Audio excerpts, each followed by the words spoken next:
Mizoramgi crime sing chada 50 di Manipurdagi lanjelakpa Kuki Jo yumlonnariba Myanmar amadi Bangladeshtagi lakpa miyoisingna thohanbani Home Minister. Manipurga yumlonnariba Myanmar state haukiba chahi khara asida thohaningdaba pamdaba thogdoksing hengalakpana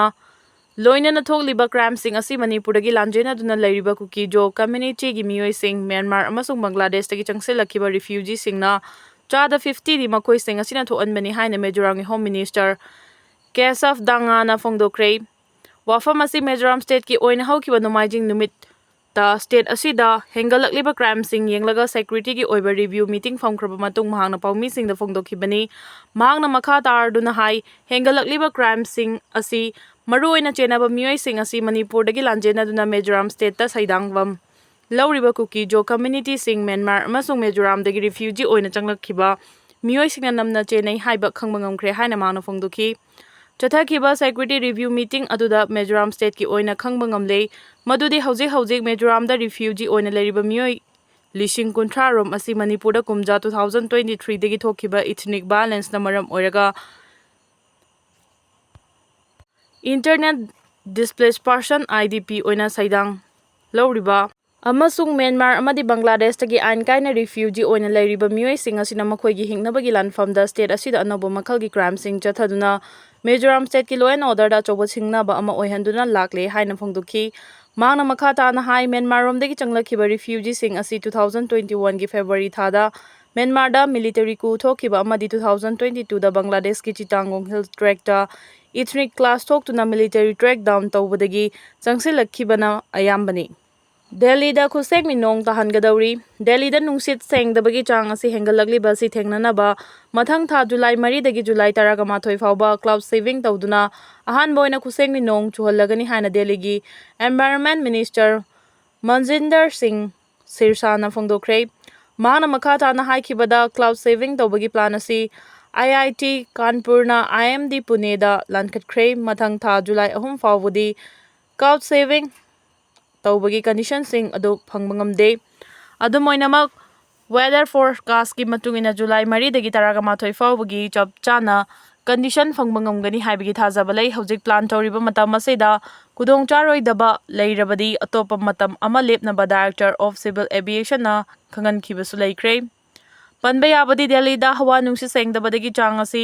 ka hena wangkhalakpana maram oiraga mathang tha July amadagi petrol pump sing da chahi tara diesel gari sing aduga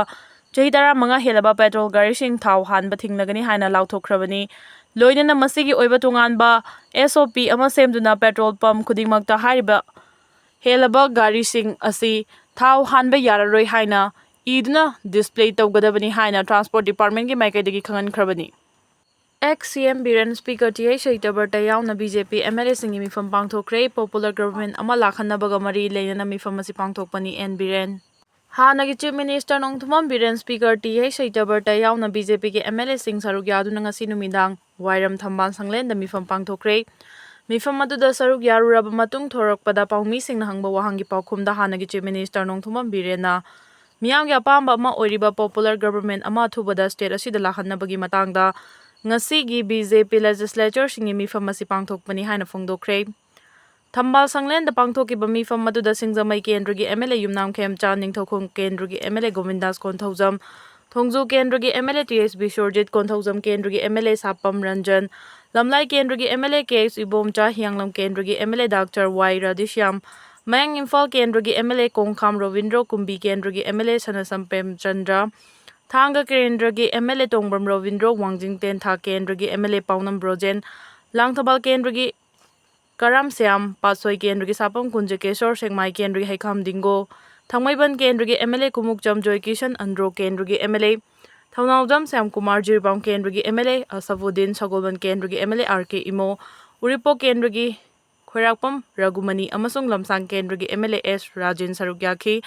Mifam Saruk Yaruraga Tholakpada Paumi Singna Hangba Wahangda Hanagi Chief Minister N Biren Hai Manipur Miyam Kham Thengna Wana Riba Maru Oina Relief Camp Singda Riba IDP Singna Awaba Kaya Mayokna Riba Sina Maram Oiraga Manipur Santi Hanjilaknaba MLA Sing Miyam Civil Society Organization Sing Puna Thabak Tawminnabagi Tangkak ama laklabanina Athuba matamda popular government ama semnabagi signal adu piraklabana BJPꯒꯤ legislatureꯁꯤꯡꯒꯤ ꯑꯣꯏꯕ ꯃꯤꯐꯝ ꯑꯁꯤ ꯄꯥꯡꯊꯣꯛꯇꯨꯅ ꯃꯅꯤꯄꯨꯔꯗ ꯁꯥꯟꯇꯤ ꯍꯟꯖꯤꯜꯂꯛꯄꯒ ꯂꯣꯏꯅꯅ ꯃꯤꯌꯥꯝꯒꯤ ꯂꯩꯉꯥꯛ ꯑꯃꯨꯛ ꯍꯜꯂꯛꯅꯕꯒꯤ ꯃꯇꯥꯡꯗ ꯈꯟꯅꯕꯅꯤ꯫ ꯃꯃꯥꯡꯗꯁꯨ BJPꯒꯤ legislatureꯁꯤꯡ ꯑꯗꯨꯃꯛ ꯄꯨꯟꯅ ꯎꯅꯩ꯫ ꯑꯃꯔꯣꯝꯗ BJP ꯃꯅꯤꯄꯨꯔ ꯄ꯭ꯔꯗꯦꯁꯀꯤ ꯁꯔꯗꯥꯅ ꯄꯥꯎꯃꯤꯁꯤꯡꯗ ꯐꯣꯡꯗꯣꯔꯛꯄꯗ BJPꯒꯤ MLAꯁꯤꯡ ꯄꯨꯟꯅ ꯆꯥ ꯑꯃ ꯊꯛꯃꯤꯟꯅꯅꯕ ꯃꯤꯐꯝ ꯑꯁꯤ ꯄꯥꯡꯊꯣꯛꯄꯅꯤ꯫ ꯃꯔꯨꯑꯣꯏꯅ ꯁꯦꯟꯇꯔꯒꯤ ꯂꯨꯆꯤꯡꯕꯁꯤꯡꯒ ꯍꯟꯗꯛ ꯗꯦꯜꯂꯤꯗ ꯆꯠꯇꯨꯅ ꯎꯅꯈꯤꯕ ꯑꯗꯨꯗ ꯃꯈꯣꯏꯅ ꯐꯣꯡꯗꯣꯔꯛꯄ ꯋꯥꯐꯝꯁꯤꯡꯒꯤ ꯃꯇꯥꯡꯗ ꯄꯥꯎꯗꯝ ꯑꯃꯁꯨ ꯊꯝꯕꯅꯤ꯫ ꯍꯟꯗꯛ ꯄꯥꯡꯊꯣꯛꯈꯤꯕ ꯁꯤꯔꯣꯏ ꯐꯦꯁꯇꯤꯚꯦꯜꯒꯤ ꯀꯚꯔꯦꯖ ꯇꯧꯕ ꯆꯠꯈꯤꯕ ꯄꯥꯎꯃꯤꯁꯤꯡ ꯇꯣꯡꯕ ꯁ꯭ꯇꯦꯠꯀꯤ ꯕꯁꯇ ꯃꯅꯤꯄꯨꯔ ꯊꯥꯕ ꯌꯥꯔꯣꯏ ꯍꯥꯏꯔꯛꯈꯤꯕ ꯊꯧꯗꯣꯛ, ꯂꯧ ꯁꯨꯗꯨꯅ ꯂꯩꯖꯕ ꯂꯧꯃꯤꯗ ꯅꯣꯡꯃꯩ ꯀꯥꯞꯁꯤꯟꯗꯨꯅ ꯁꯣꯛꯍꯟꯈꯤꯕ ꯑꯁꯤꯅꯆꯤꯡꯕꯒꯤ ꯋꯥꯐꯝꯁꯤꯡ ꯁꯦꯟꯇꯔꯒꯤ ꯂꯨꯆꯤꯡꯕꯁꯤꯡ ꯃꯌꯦꯛ ꯁꯦꯡꯅ ꯃꯍꯥꯛꯀꯤ ꯃꯥꯏꯀꯩꯗꯒꯤ ꯈꯪꯍꯟꯈꯤꯕ ꯂꯩꯈ꯭ꯔꯦ꯫